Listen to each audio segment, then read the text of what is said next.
In this lesson, we'll take a look at how we can use the lens stencil shader. So the stencil node is something that can be applied to the camera, and this will let us basically overlay a black and white image on top of our render. So let's take a look at how we can apply this. Let's go up to View, select Camera in our perspective view.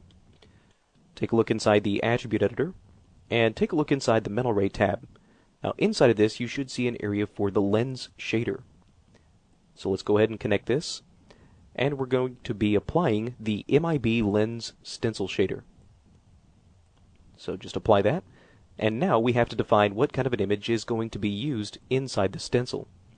So let's plug this in. This will create a Mental Ray texture for us, and now we can simply plug in the image that we want. So take a look inside your Textures directory, and you should see an image in here for the Scope stencil. So we'll connect this in, and that's pretty much all there is to it. Now if you want to see what this image actually looks like, this is just a simple black and white image, and with this stencil, what we should start to get is the effect of all the white areas becoming transparent.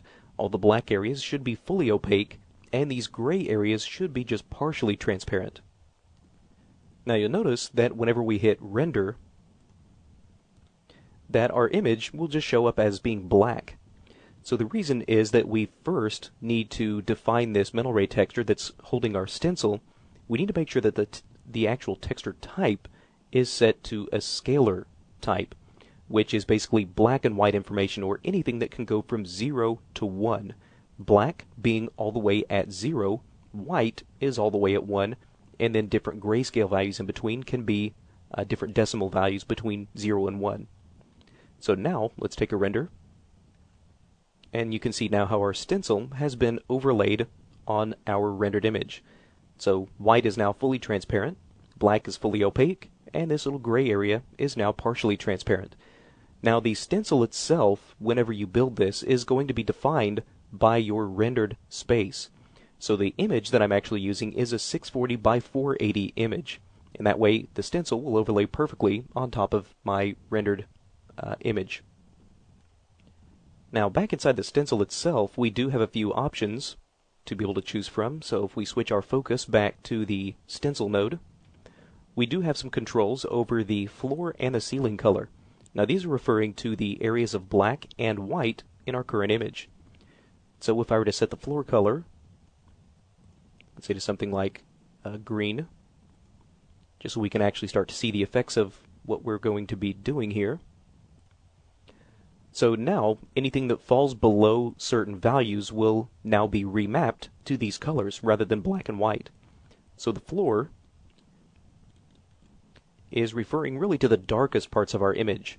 So right now, black is all the way at 0, so anything that's lower than 0 will get remapped to this green color. So let's see that in action. If I set the floor to 0.2, now what this should do is take the darkest values and remap those to a value of 0.2, which will change that color to green. Alright, and that's how we can now start to tint our stencil any color that we choose. Now for most situations, you probably will not want to adjust the ceiling color, because right now the ceiling color is the white areas, and if those are remapped to red, they'll no longer be transparent, which is right now what the white is responsible for. So if I were to set this to, let's say, a value of 0.3, you'll see now that all the areas that were white and as a result were transparent have now been remapped to this red and now are no longer transparent. So, as I mentioned, for most of these situations, you will probably want to leave your ceiling set to a value of 0, which is the default value. So that's a look at how we can use the stencil node as a way of adding a rendered overlay image on our final rendered image.